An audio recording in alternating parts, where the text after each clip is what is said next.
ராஜன் உயிர்த்தெழுந்தார், அல்லேலூயா, ஜெயம் என்று ஆர்ப்பரிப்போம்.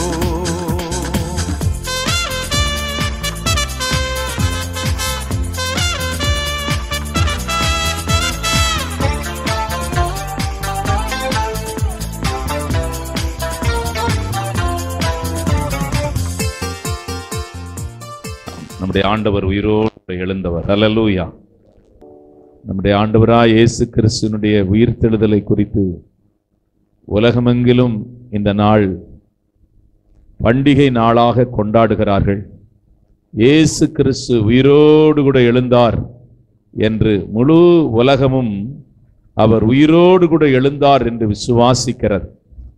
கிறிஸ்தவ மார்க்கத்திலே ஜீவனை உண்டு பண்ணுகிற 2 சம்பவம். ஒன்று, கல்வாரி சிலுவையிலே இயேசு கிறிஸ்து அடிக்கப்பட்டதான அந்த நிகழ்வு. இரண்டாவது, அவர் உயிரோடு கூட எழுந்திருக்கிற 2வது நிகழ்வு. இதுதான் கிறிஸ்தவ மார்க்கத்தின் 2 கண்களை போல் இருக்கிறது. நான் உங்களோடு கூட உயிர்த்தெழுதலை குறித்ததான அருமையான சத்தியம்தான். எருசலேமிலே இயேசு கிறிஸ்து கல்லறை திறக்கவில்லை என்று சொன்னால் கிறிஸ்தவ மார்க்கம் ஜீவனில்லாத மார்க்கமாய் போயிருக்கும். கிறிஸ்தவ மார்க்கம் அருமையான ஜீவனில்லாத மார்க்கமாய் போயிருக்கும். அவர் உயிரோடு கூட எழுந்திருக்கிற செய்தியை தேவ தூதர்கள் வந்து பூமியிலே அறிவித்தார்கள். மத்தேயு எழுதின சுவிசேஷம் 28ஆம் அதிகாரம் 6ஆம் வசனம்.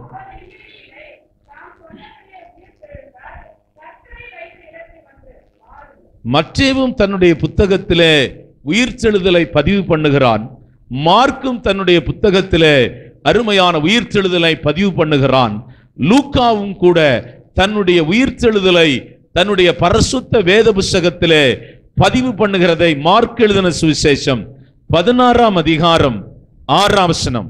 லூக்கா எழுதின சுவிசேஷம் 24ஆம் அதிகாரம் 6ஆம் வசனம். ஆம்,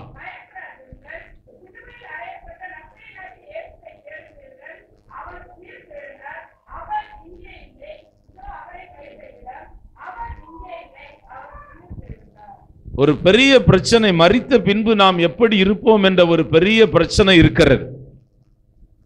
ஆவியாய் சுற்றி திரிவோமா அல்லது அங்கங்க போயிட்டு இருப்போமா? மரணத்தின் உயிர்த்தெழுதலை குறித்து சிலருக்கு நம்பிக்கை இல்லை. இந்து மதம் என்ன சொல்லுகிறது என்றால், ஒருவன் பாவம் செய்தால் அவன் கர்ம வினைகளை தீர்க்கும்படியாய் பிறவிகள் எடுக்க வேண்டும். அவனுடைய கர்மம் அல்லது பாவம் தீரும் வரையிலும் அவன் பிறவிகளை எடுக்க வேண்டும். ரொம்ப பாவத்தை செய்து அவன் மரிப்பானாயானால் தாழ்வான பிறவிகளை கூட அவன் எடுக்க வேண்டும். மிருகங்களாக பிறப்பான், ஆடாக பிறப்பான். மனிதனுடைய அருமையான சாயல் என்பது கொஞ்சம் மேன்மையானது என்று சொல்லுகிறார்கள். இவன் பாவ வினை கர்மத்தை தீர்த்த பின்பு முக்தி அடைகிறான் என்று இந்து மதம் சொல்லுகிறது. ஒவ்வொரு சிலர் உயிர்த்தெழுதலை நம்புகிறதில்லை. நீங்கள் மத்தேயு எழுதின சுவிசேஷம், நீங்க நன்றாய் அருமையான இந்த செய்தி தேவனை அறியாத மனிதர்களுக்கு கூட இந்த செய்தி ஆசீர்வாதமாய் இருக்கும். ஒருவேளை நீங்கள் புதிதாய் இயேசுவை ஏற்றுக்கொள்ள வந்திருந்தால் இந்த செய்தி உங்களை தேவன் பக்கமாய் திருப்புகிற, உங்களை தட்டி எழுப்ப இது உதவி செய்யும். மத்தேயு எழுதின சுவிசேஷம் 22ஆம் அதிகாரம் 23ஆம் வசனம், மார்க் எழுதின சுவிசேஷம் 12ஆம் அதிகாரம் 18ஆம் வசனம், லூக்கா எழுதின சுவிசேஷம் 20ஆம் அதிகாரம் 27ஆம் வசனம். உயிர்த்தெழுதல் இல்லை என்று சாதிக்கிற சதிசேயர். ஆம்,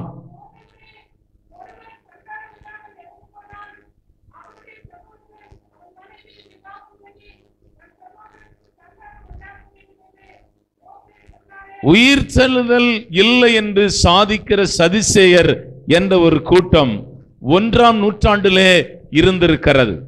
தேவனை நேசிக்கிறவர்கள் தான், தேவனை பின்பற்றுகிறவர்கள் தான். ஆனால் அவர்கள் உயிர்த்தெழுதல் என்று ஒன்று இல்லை என்று சொல்லுகிறார்கள். டார்வின் கொள்கை கூட, அருமையான டார்வின் தேரியை கூட நீங்கள் வாசித்தால் அருமையான பரிணாம கொள்கை அருமையான உண்டாயிருக்கிறது. அவர்களும் டார்வின் கொள்கையும் உயிர்த்தெழுதலை நம்புவதில்லை.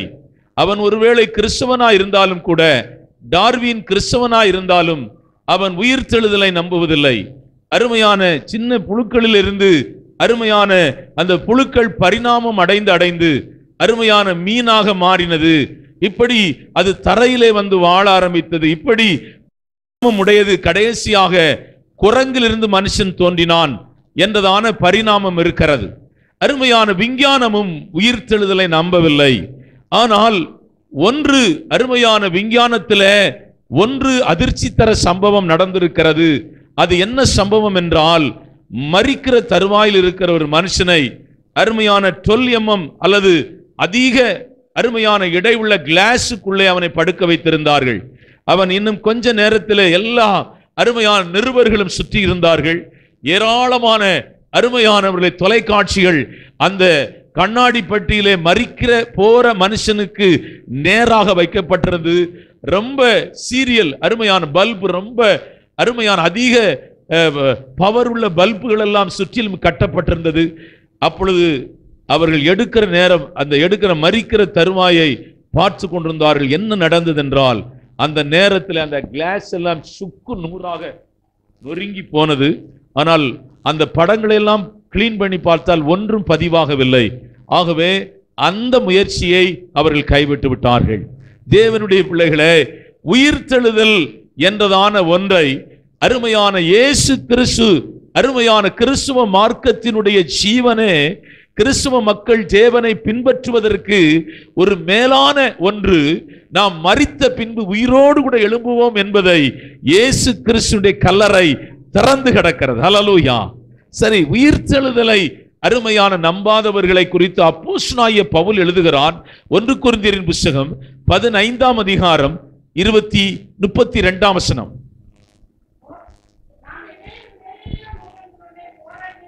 நான் எபேசியிலே துஷ்ட மிருகங்களோடு கூட போராடினேன் என்று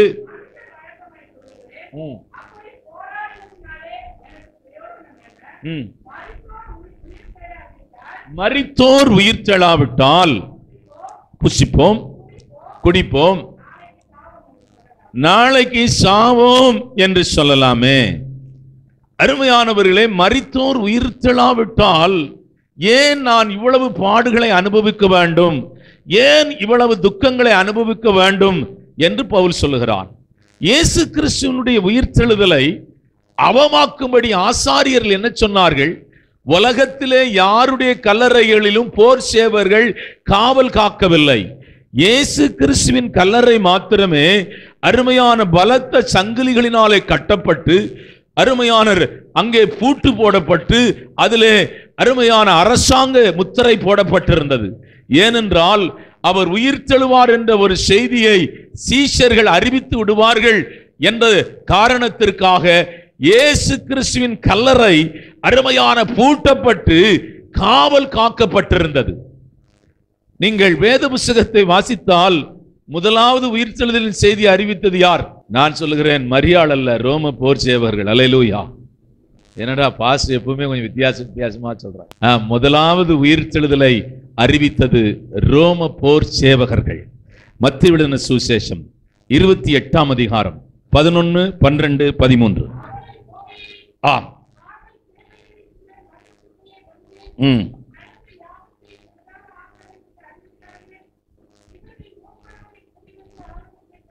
ஆம்.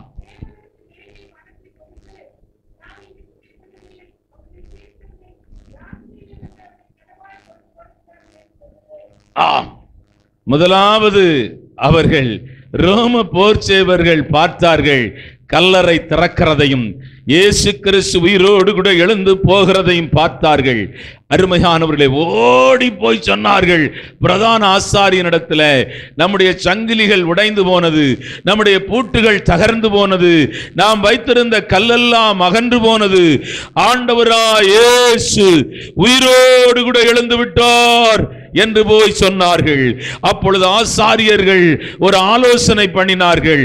என்ன ஆலோசனை என்னவென்றால், என்னவென்றால், நாங்கள் தூங்கிக் கொண்டிருந்த நேரத்தில் என்ன நடந்தது என்று சொன்னால், சீஷர்கள் வந்து பூட்டை உடைத்து சங்கிலியை உடைத்து அவரை களவாக கொண்டு போய் அவர் உயிரோடு கூட எழுந்தார் என்று போய் எல்லாருக்கும் சொல்லுங்கள் என்றார். ஏனென்றால் உயிர்த்தெழுந்த செய்திதான் மகா மேன்மையான செய்தி. அல்லேலூயா. அருமையான நியாயப்பிரமாணத்தை தகர்க்கிற, நியாயப்பிரமாணத்தின் சட்டதிட்டங்களை உடைக்கிற, நியாயப்பிரமாணத்தினுடைய அருமையான தேவனுடைய போதனைகளை உடைக்கிற ஒரு பெரிய செய்தி உண்டென்றால் இயேசு கிறிஸ்துவினுடைய உயிர்த்தெழுதலின் செய்திதான். பிரதான ஆசாரியன் அவர்களுடைய பிழைப்பெல்லாம் அருமையான நியாயப்பிரமாணத்தை பிரசங்கித்தால் தான் அவருடைய வீட்டிலே அடுப்பெரியும்.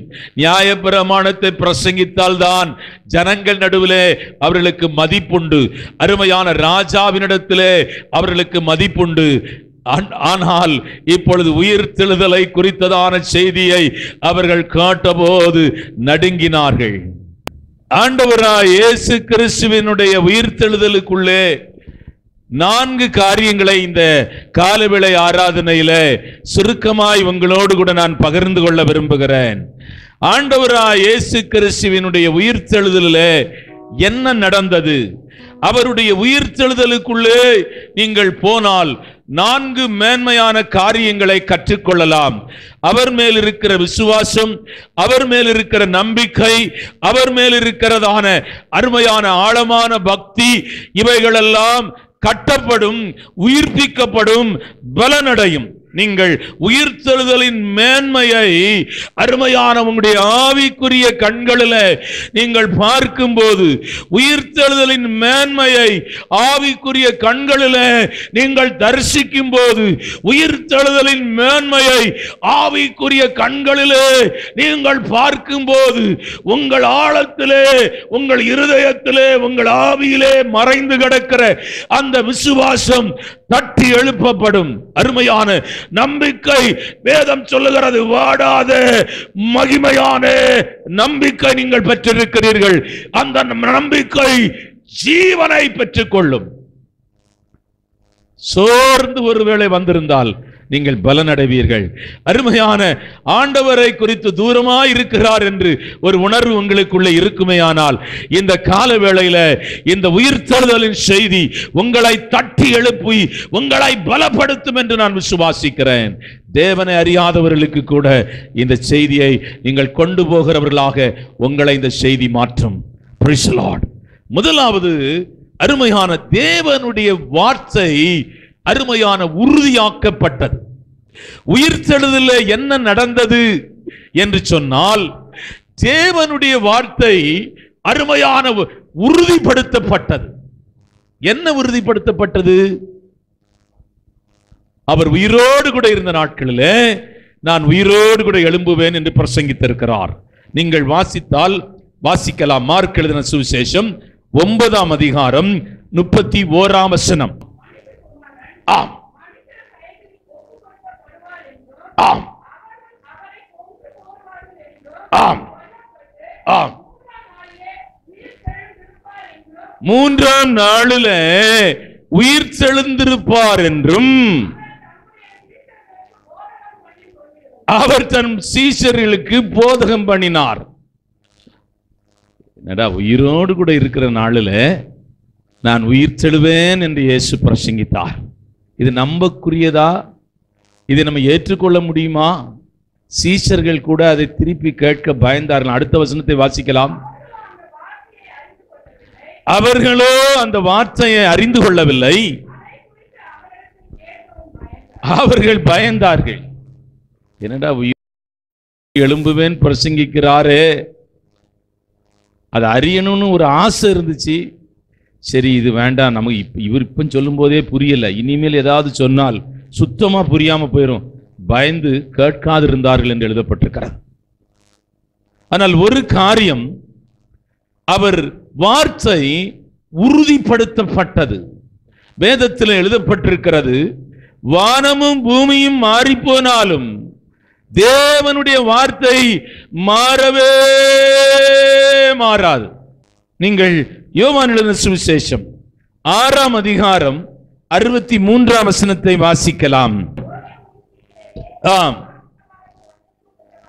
ஆம். நான் உங்களுக்கு சொல்லுகிற வசனங்கள் ஆவியாயும் ஜீவனுமாயும் இருக்கும். இந்த வேதத்தில் இருக்கிற வசனம், ஐயா, இதற்குள்ளே ஜீவன் இருக்கிறது, இதற்குள்ளே அருமையான ஜீவன் இருக்கிறது, இது மாறவே மாறாது. வேதம் சொல்லுகிறது, குறித்த நாளுக்கு தரிசனம் வைக்கப்பட்டிருக்கிறது, அது பொய் சொல்லாது, அது தாமதித்தாலும் அதற்கு காத்திரு, அது தாமதிப்பதில்லை, நிச்சயமாய் வரும். கர்த்தர் சில சமயங்களில் நம்மோடு கூட சொன்ன வார்த்தைகள் நாம் மறந்து போயிருப்போம். ஆனால் தேவன் ஒருபோதும் மறந்து போகிறவர் அல்ல. குறித்த நாளுக்கு தரிசனம் வைக்கப்பட்டிருக்கிறது, அது பொய் சொல்லாது, அது தாமதித்தாலும் அதற்கு காத்திரு, அது தாமதிப்பதில்லை, நிச்சயமாக வரும். என்ன விசுவாசிகளுடைய வாழ்க்கையில் இருக்கிற ஒரு பெரிய பிரச்சனை என்னவென்றால், அந்த சீஷர்கள் எப்படி பயந்து கேட்காதிருந்தார்களோ அதை போல சில வார்த்தைகள், உன்னை நான் ஆசீர்வதிப்பேன், உன்னை உயர்த்துவேன், உனக்கு நன்மை செய்வேன் என்று சொல்லும்போது அதை நம்மால நம்ப முடியவில்லை. ஏனென்றால் இப்பொழுது நம்முடைய இருக்கிற வீடு அருமையான சூரியனை உதிக்க பண்ணுகிற வீடு. சூரியன் உதிக்கும் போது நம்ம வீட்டுக்குள்ளே தான் முதலாவது உதிக்கிறது. அருமையான நம்முடைய சூழ்நிலைகள், நம்முடைய வாழ்க்கையின் முறைகள், நாம் இப்பொழுது இருக்கிற கட்டமைப்புகள் எல்லாம் உடைந்து போய் கிடக்கிறது. இயேசுவை யாரோ ஒருவர் சொன்னதுனாலே இங்கே நான் வந்திருக்கிறேன், இங்கே பாடுகிறது நன்றாய் இருக்கிறது, இங்கே ஆராதிக்கிறது நன்றாய் இருக்கிறது, பாஸ்டர் பண்ணுகிற பிரசங்கம் நன்றாய் இருக்கிறது, ஆகவே நான் இங்கே உட்கார்ந்து போகும்படி வந்திருக்கிறேன் என்று கூட நீங்கள் வந்திருக்கலாம். எப்படியோ ஒருவர் இங்கே உங்களை கொண்டு வந்திருக்கலாம்.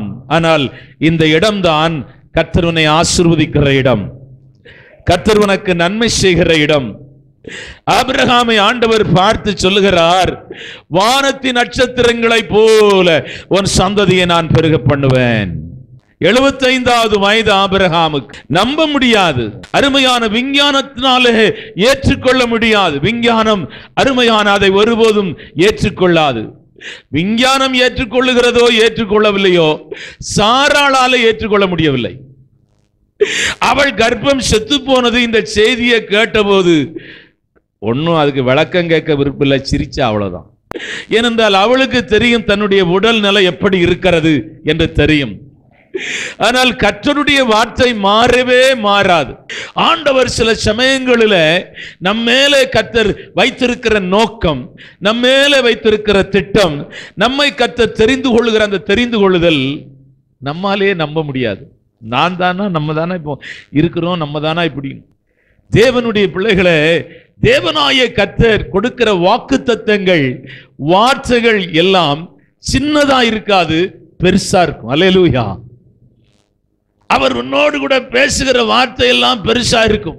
நாம் சில பணங்களையும் பொருட்களையும் பெற்றுக்கொள்ளும்படியாய் ராத்திரி பகலாய் போராடுகிறோம். ஒரு ஷிப்ட், 2 ஷிப்ட், 3 ஷிப்ட், எல்லா ஷிப்டும் செய்து கடைசி ஷிப்ட் அருமையான இருக்குதான் கேட்போம். உயிர் தெழுந்தா என்ன, மரிச்சா என்ன, ஷிப்ட் இருக்குதான் கேட்கிறாங்க.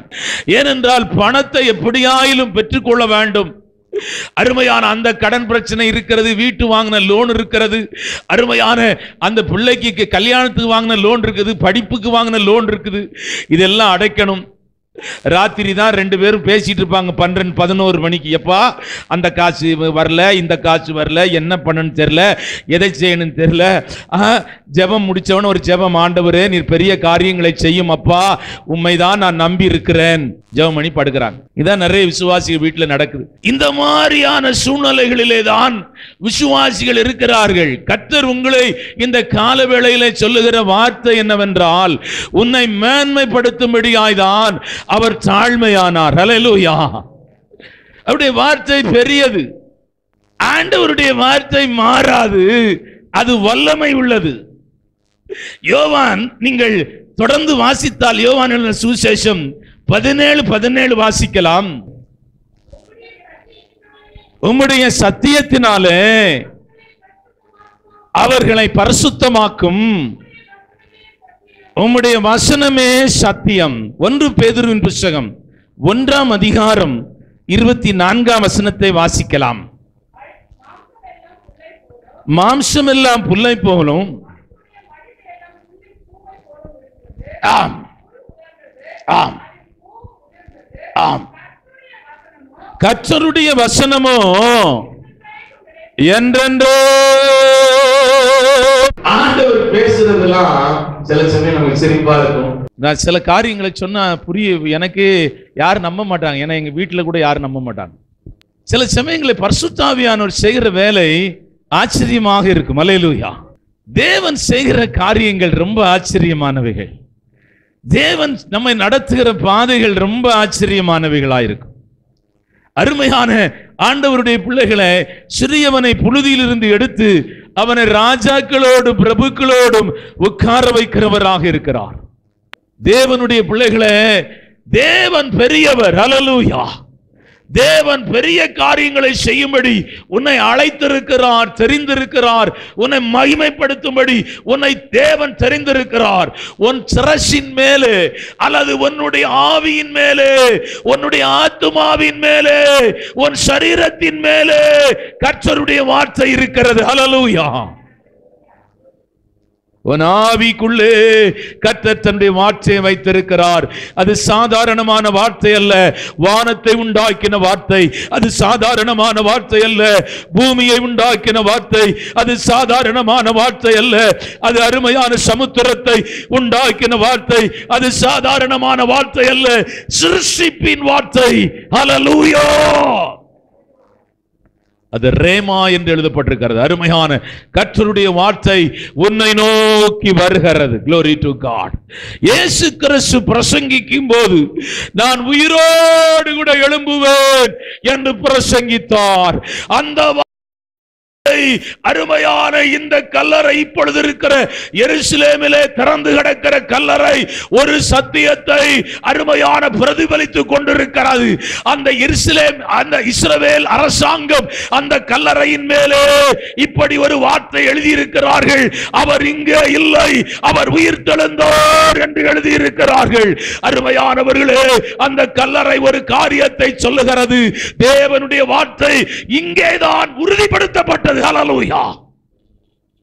இரண்டாவது உயிர்த்தெழுதலிலே நடந்த சம்பவம் என்னவென்றால், அருமையான தேவனுடைய பிள்ளைகளே, அவர் தேவனுடைய குமாரன் என்றும் இரட்சகர் என்றும் உறுதிப்படுத்தப்பட்டார்.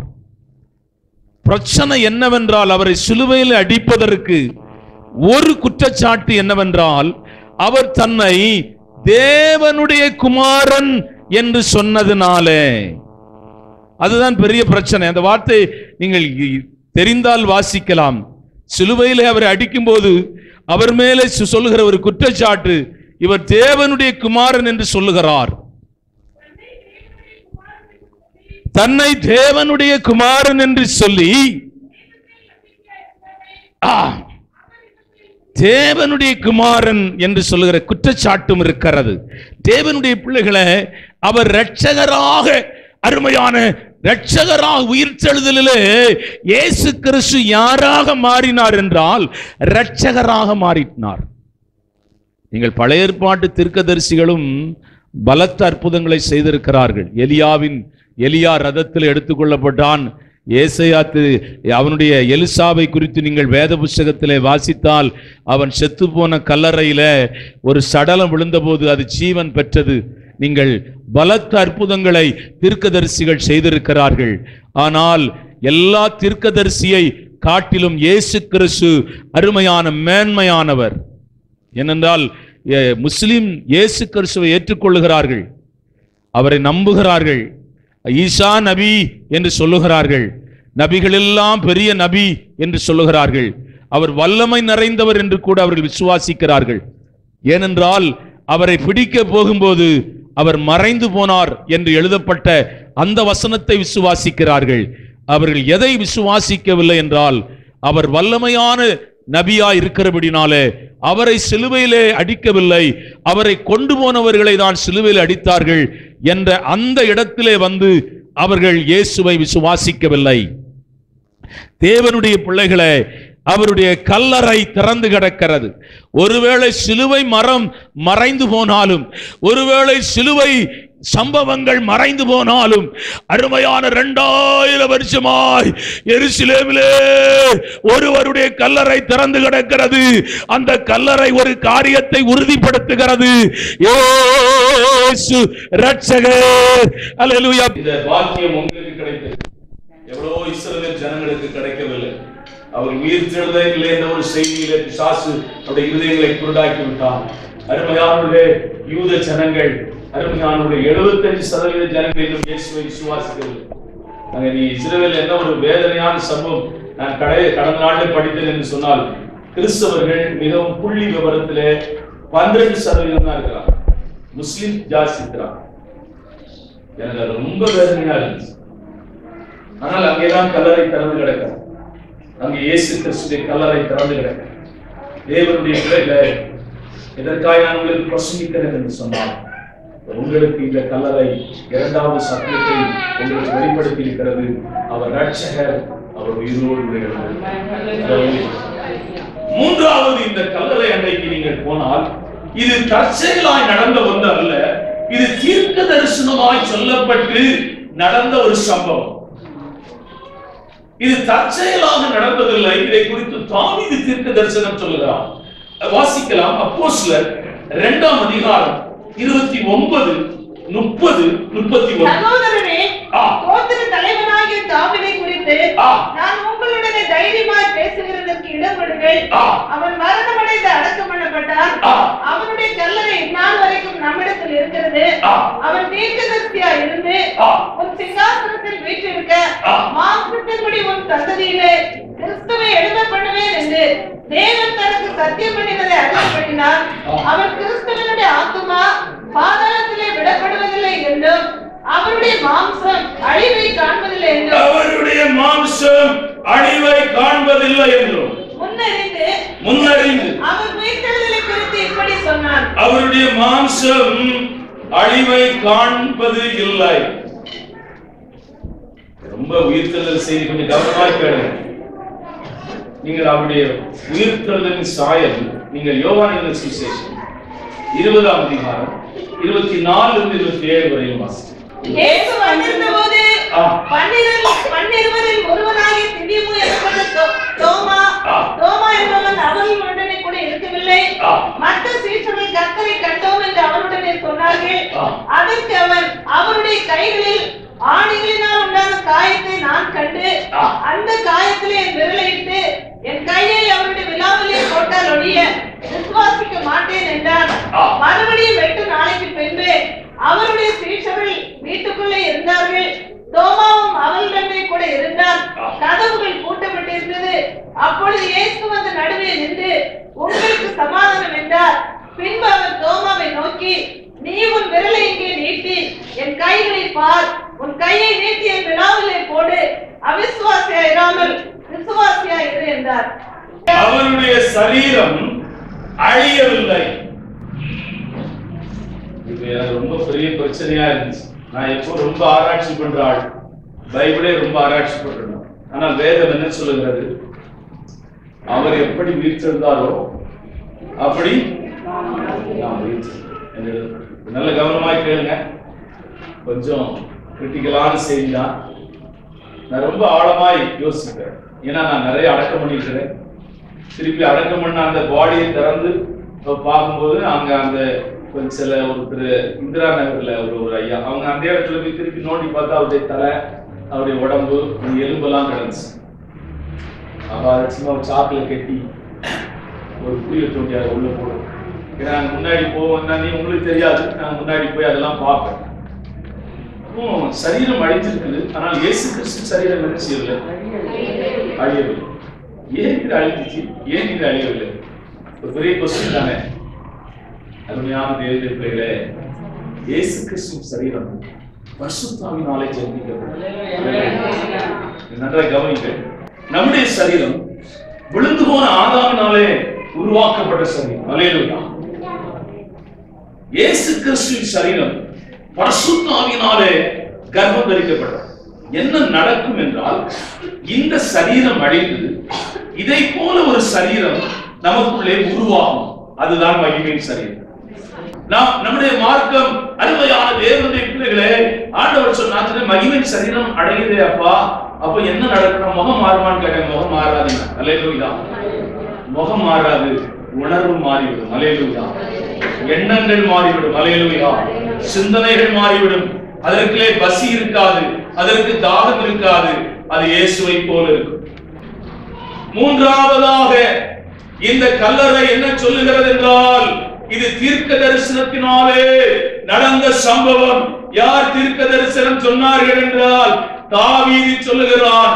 தாவீது வாழ்ந்த காலம் அருமையான தேவனுடைய பிள்ளைகளே, கிமு அல்ல, கிமு எத்தனையோ நூற்றாண்டுகளுக்கு முன்னே வாழ்ந்த தாவீது இயேசு கிறிஸ்துவின் உயிர்த்தெழுதலை குறித்த ஒரு தீர்க்க தரிசனத்தை சொல்லி இருக்கிறார்.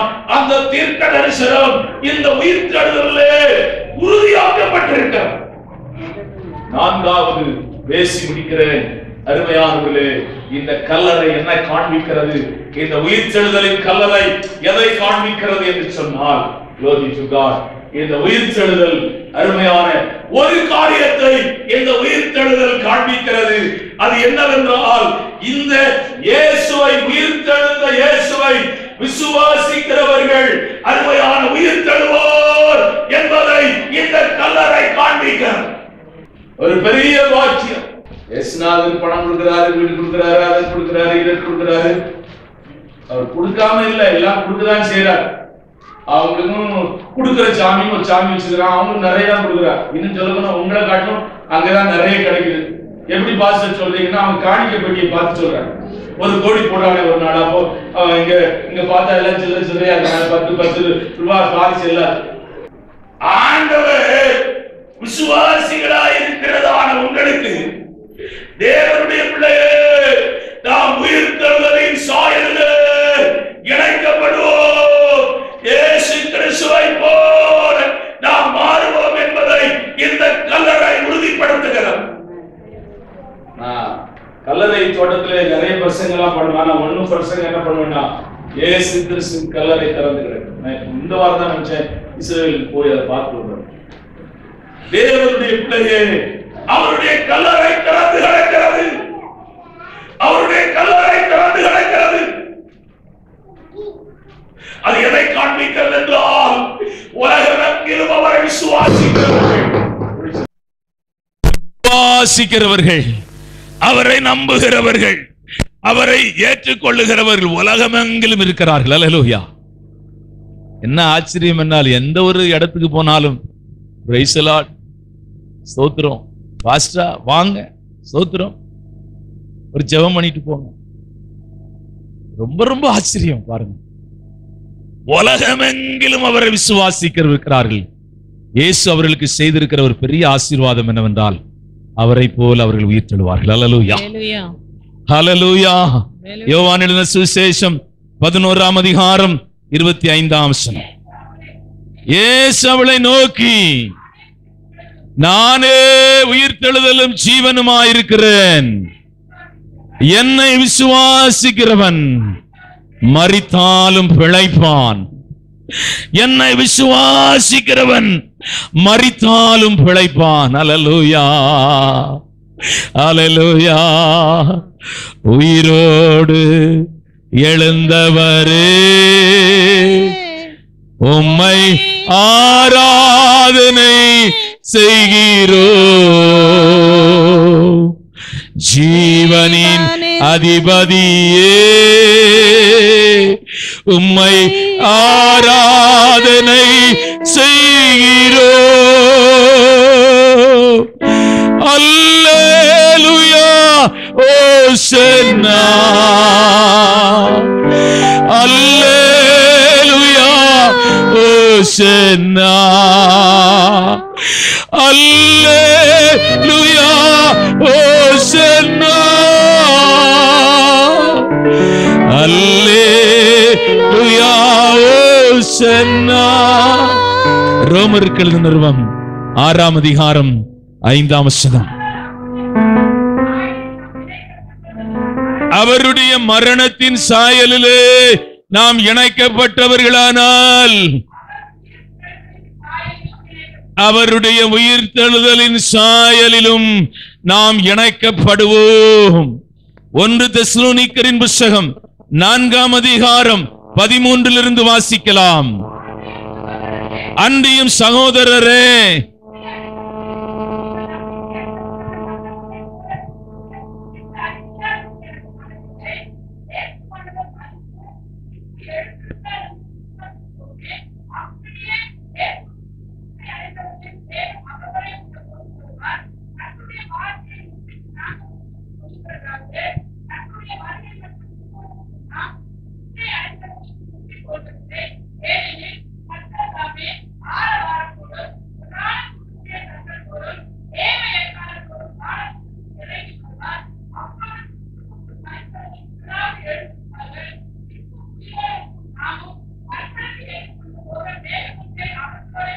அருமையான ஆண்டவருடைய பிள்ளைகளே, இயேசு கிறிஸ்துவின் உயிர்த்தெழுதலின் சாயலிலே நாம் இணைக்கப்படுவோம் என்ற ஒரு மேலான சத்தியத்தை இந்த அருமையான கல்லறை உறுதிப்படுத்துகிறது.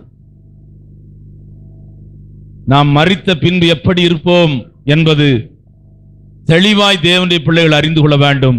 நாம் தேவனை போல் இருப்போம், தேவனுடைய சாயலிலே இருப்போம்.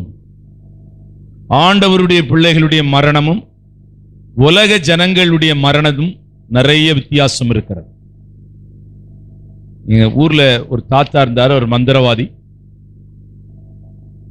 நான் தகுடு எழுதி கொடுத்திருக்கிறேன், 5 பைசா கொடுப்பாரு. அப்ப 2 பைசா 1 பைசா கூட இருந்துச்சு. அப்ப சில சமயம் 2 பைசா தருவாரு, 1 பைசா கூட தருவார். நிறைய பேருக்கு தகுடு எழுதுவேன். அப்போ அவர் சொல்லுவாரு, ஓம் போட்டு, இந்துக்களுக்குன்னா ஓம் போட்டு எழுதுவார், கிறிஸ்தவங்களுக்குன்னா சிலுவை போட்டு தகுடு எழுதுவார், முஸ்லீமுக்குன்னா பெற போட்டு எழுதுவார். எனக்கு அது இயேசு ஏற்றுக்கொண்ட பிறகுதான் ரொம்ப எனக்கு ஆச்சரியமா இருந்துச்சு. என்ன ஆச்சரியம்னா, கிறிஸ்தவங்க வீட்டுல கூட செய்வன கிரியை செய்து, அந்த பிசாசு போய் கிரியை செய்து, அது எனக்கு ரொம்ப ஆச்சரியமா. நம்ம கிட்ட ஒன்றும் செய்யாது. நம்மங்களா இஸ்ரவேலுக்கு விரோதமான குறி சொல்லுதலும் இல்லை, மந்திரமும் இல்லை. கிறிஸ்தவங்க என்ன பேரை மட்டும் வச்சிருப்பாங்க, அவங்களுக்கு கிறிஸ்துவ சம்பந்தம் இல்லாதவங்களுக்கு அது செய்யும். கடைசி அவர் சாகுற நேரம் வந்துச்சு. அந்த பிசாசு சொல்லுது, நீ எவ்வளவு குடும்பத்தை அழிச்சிருக்கிற, எவ்வளவு குடும்பத்தை பிரிச்சிருக்கிற, நீ சொல்றதெல்லாம் நான் கேட்டுக்கிறேனே, நீ ஏன் என்கிட்ட வரமாட்டேங்கிறேன்னு சொல்லு. டெய்லி சொல்லுமா அவரு, நான் வரமாட்டேன், நான் வரமாட்டேன், நான் வரமாட்டேன். 2 வாரம் வரமாட்டேன்னு சொல்லி செத்து போனார். இந்த பிசாசு இருளின் வல்லமை நான் ஒரு சமயத்தில் பார்த்திருக்கிறேன். அது கொலை, மனிதனை கொல்லவும் அழிக்கவும் வருகிறது. அருமையான ஐஸ்வர்யவான் அக்னியும் கந்தமும் எரிகிற கடலிலே அவன் நித்தியத்தை கழிக்கும்படியாய் போனான். தேவனுடைய பிள்ளையே, இந்த கால வேளை, உயிர் தெழுந்தலின் கால வேளையில இந்த இடத்தை விட்டு நீ போகும்போது அவர் எப்படி அருமையான உயிர் தெழுந்தாரோ அப்படி நான் உயிர் தெழுவேன் என்ற ஒரு ஆழமான விசுவாசத்தோடு கூட நீ போக வேண்டும். ஆண்டவர் ஒரு ஐஸ்வர்யவானை பார்த்து கேட்டார், மதிகேடனே, இன்றைக்கு ராத்திரியிலே ஒரு ஆத்துமா எடுத்துக் கொள்ளப்பட்டால் உன்னுடையதெல்லாம் யாருடையதாக மாறும்? 4வது, இந்த கல்லறை தோட்டம் ஒன்றை வெளிப்படுத்தி கொண்டிருக்கிறது. ஒரு மேன்மையான சுவிசேஷத்தை 2000 வருஷமாய் உலகமெங்கிலும் அறிவித்துக் கொண்டிருக்கிறது. அது என்ன சுவிசேஷம் என்னவென்றால், என்னை விசுவாசிக்கிறவன் மரித்தாலும் பிழைப்பான். அவன் இந்துவோ, முஸ்லிமோ, கிறிஸ்தவனோ, நாசிகனோ, படித்தவனோ, படிக்காதவனோ, ஏழையோ, கிராமத்திலே உள்ளவனோ, பட்டணத்திலே உள்ளவனோ, அறிவு பெருத்தவனோ, யாரோ இருந்தாலும் என்னை விசுவாசிக்கிறவன் மரித்தாலும் பிழைப்பான். ஹல்லேலூயா. இந்த சுவிசேஷம் 2000 வருஷமாய் அறிவித்துக் கொண்டிருக்கிறது. இதை காட்டிலும் மேன்மையான ஒரு சுவிசேஷம் வேற எங்க இல்லை. ஷாகி பாபா ஏதாவது சுவிசேஷம் வச்சிருக்கிறாரா? வேற விவேகானந்தர் ஏதாவது சுவிசேஷம் வச்சிருக்கிறாரா? உலக சம்பந்தமான வார்த்தைகள் இருக்கும், திருக்குறள் அருமையான எல்லாம் கேட்பதற்கு நன்றாயிருக்கும். ஆனால் மனிதனை ரட்சிக்கிற சுவிசேஷம் திருக்குறளில் இருக்கிறதா? இல்லை. ஜீவன் உள்ள வேதம், ஜீவ மார்க்கம். இந்த வசனத்துக்குள்ளே வல்லமை இருக்கிறது. அல்லேலூயா. இந்த வசனத்துக்குள்ளே ஜீவன் இருக்கிறது. இது கதை அல்லையா, கம்பராமாயணமோ மகாபாரதமோ அல்ல, பட்டிமன்றத்திலே பேசுகிற ஒரு காரியம் அல்ல. இங்கே ஒருவர் நின்று கொண்டிருப்பார், ராமனை பற்றியும் சீதையை பற்றியும் பேசிட்டு இருப்பார். இது பட்டிமன்றத்திலே பேசுகிற சத்தம் அல்லையா, இது ஜீவன் உள்ள வார்த்தை இதற்குள்ளே இருக்கிறது. நாம் அப்படியே எழுப்பி நிற்கலாம். ஹல்லேலூயா. அவர் இங்கே இல்லை, அவர் உயிர் தெழுந்தார். அவர் இங்கே இல்லை, உயிர் தெழுந்தார். அல்லேலூயா, அல்லேலூயா. நாங்கள் வந்த உடனே அந்த பாட்டை பாடி கர்த்தரை கொஞ்ச நேரம் ஆராதித்தோம். அல்லேலூயா. உயிரோடு எழுந்தவரே உம்மை ஆராதிக்கிறோம். அல்லேலூயா, அல்லேலூயா, அல்லேலூயா. எல்லாரும் எழுப்பி நின்று கர்த்தரை ஆராதிக்கலாம். எல்லாரும் எழுப்பி நின்று நான் முடிக்கிறேன். Price the Lord. நல்ல கர்த்தரை ஆராதிக்கலாம். அல்லேலூயா. உயிரோடு எழுந்தவரே, தெழுந்த வல்லமை இயேசு உயிர் தெழுந்ததினாலேதான் பரிசுத்த ஆவியானவர் பூமியிலே ஊற்றப்பட்டிருக்கிறார், ஊற்றப்பட்டு கொண்டே இருக்கிறார். அல்லேலூயா, அல்லேலூயா, அல்லேலூயா. உன் காயங்கள் கட்டப்படும், உன் காயங்கள் ஆறும். செத்து போன பகுதிகள் எல்லாம் ஜீவன் பெறும். ஏனென்றால் நீ ஆராதிக்கிற இயேசு உயிரோடு கூட எழுந்தவர், அவர் உயிருள்ளவர். இந்த வசனம் ஜீவன் உள்ளது, இந்த வசனம் வல்லமை உள்ளது, அது கிரியை செய்யும். Hallelujah, praise the Lord, praise the Lord, hallelujah. ஒரு பல்லவி மாத்திரம் பாடி நான் ஆராதனை முடிக்கிறேன். அல்லேலூயா என்ற பல்லவியை நல்ல கரங்களை உயர்த்தி உள்ளத்தின் ஆழத்திலிருந்து, இப்படி ஒருவரை நாம் பார்க்காமல் போயிருந்தார், இப்படி ஒருவர் நம்மை தரிசிக்காமல் போயிருந்தார், இப்படி ஒருவர் என்னை நேசிக்காமல் போயிருந்தார், என் எலும்புகள் கூட மக்கி போயிருக்கும், செத்து பல நாள் ஆயிருக்கும், சாக வேண்டும் என்று எத்தனையோ இரவு இந்த ஃபேனிலே தொங்கி சாக வேண்டும், என் வாழ்க்கை முடித்துக் கொள்ளுகிறேன் என்று அழுத பல இரவுகள் இருக்கிறது.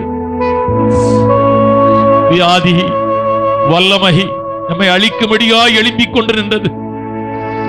கொடிய வியாதிகள், ஹார்ட் ப்ராப்ளம், பலவிதமான வியாதிகள், நீ செத்து விடுவாய் செத்து விடுவாய் என்று சொல்லிக் கொண்டிருந்தது. இதுவரையிலும் கர்த்தர் நமக்கு ஜீவனை கொடுத்திருக்கிறார். இந்த இயேசு உயிரோடு கூட இருக்கிறார் என்பதற்கு நீங்களும் நானும் தான் சாட்சி. ஹல்லேலூயா. குரபாலா பாஷந்தரா கரகபா கரகபா ஓ ரக சந்தரா கதுரிபி கரகபௌனா. ஹல்லேலூயா, ஹல்லேலூயா. சோர்ந்து போன நேரங்கள், போதும் வாழ்க்கை என்று உடைந்து போன நேரங்கள், மனிதர்கள் நேசித்தவர்கள் சத்துருக்களாய் எழுப்பி நின்ற நேரங்கள், போதும் ஆண்டவரே, ஏன் நான் வாழ வேண்டும், என்னை எடுத்துக்கொள்ளும் என்று எத்தனை நாள் நாம் ஜெபித்திருக்கிறோம். இந்த இயேசு ஒரு தாயை போல, ஒரு தகப்பனை போல, ஒரு சிநேகிதனை போல, ஓ நீர் வேண்டாம் என்று சொன்ன போது கூட அவன் நம்மை பின்தொடர்ந்து வந்திருக்கிறாரே, அதுதான் ஐயா அவருடைய நேசம். அல்லேலூயா. திராட்சரசங்களிலும் இன்பமானது. அல்லேலூயா, அல்லேலூயா. உயிரோடு எழுந்தவரே உம்மை ஆராதனை செய்கிறோ, ஜீவனின் அதிபதியே உம்மை ஆராதனை செய்கிறோ. அல்லேலூயா, ஓசன்னா, அல்லேலூயா, ஓசன்னா, அல்லேலூயா, ஓசன்னா.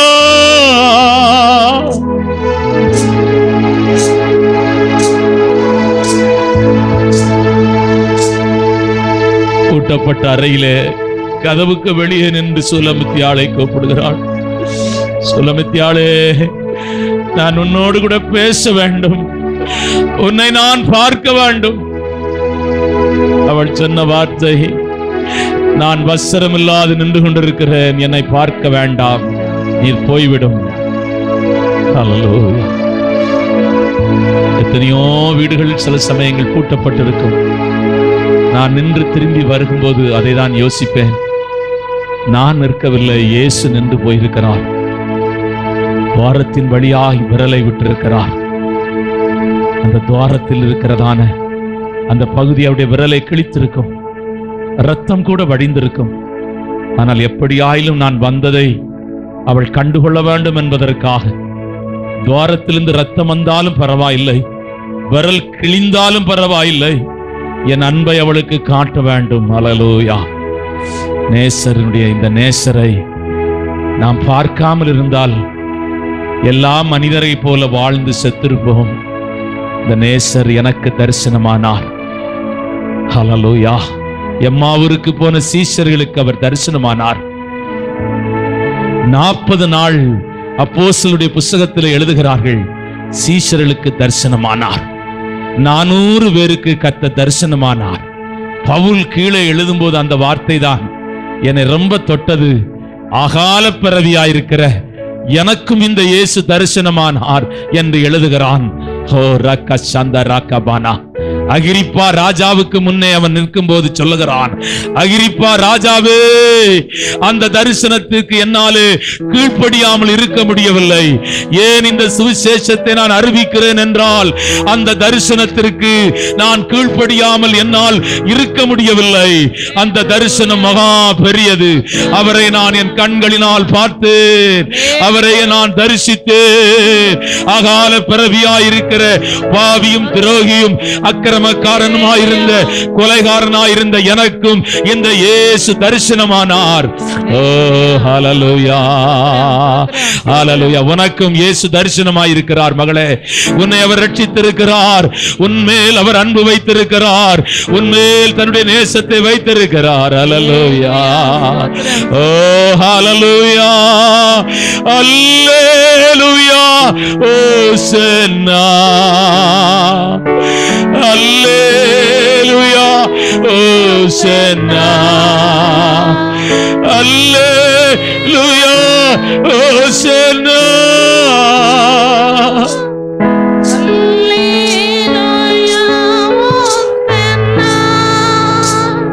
அனாதியை போல நான் அலைந்து எல்லாருடைய அன்பு இல்லாமல் எனக்கும் இந்த இயேசு தரிசனமானார். நான் இத்தனை வருஷம் ஊழியம் செய்வதற்கு ஒரு பெரிய ரகசியம், அவர் எனக்கு தரிசனமானதுனால. அல்லேலூயா. இயேசு உனக்கும் அவர் தரிசனமாயிருக்கிறார். எங்களை நேசிக்கிற எங்கள் அன்பின் ஆண்டவரே, இந்த உயிர்த்தெழுந்த நாளில உம்மை நாங்கள் நேசிக்க, உம்மை ஆராதிக்க, உடைய சத்தம் கேட்க எங்களுக்கு கொடுத்த பாக்கியத்துக்காய் ஸ்தோத்திரம். இந்த காலவேளை ஆராதனையில் இந்த ஒருவருக்காய் செபிக்கிறேன், புதிதாய் வந்தவர்களுக்காய் விசேஷமாய் செபிக்கிறேன். அவள் தொடர்ந்து உம்மை ஆராதிக்க வரட்டும். அவருடைய குடும்பங்களிலே ஆசீர்வாதங்கள் உண்டாகட்டும், அவருடைய பிள்ளைகள் மேல் ஆசீர்வாதங்கள் உண்டாகட்டும், ஆண்டவருடைய சபையின் மேல் ஆசீர்வாதம் உண்டாகட்டும். இந்த பிள்ளைகளை நான் ஆசீர்வதிக்கிறேன், இயேசுவின் நாமத்தில் செபிக்கிறேன் பிதாவே. என் ஆத்துமாவே கர்த்தரை ஸ்தோத்திரி, என் முழு உள்ளமே அவருடைய பரிசுத்த நாமத்தை ஸ்தோத்திரி. என் ஆத்துமாவே கர்த்தரை ஸ்தோத்திரி, அவர் செய்த சகல உபகாரங்களை மறவாதே.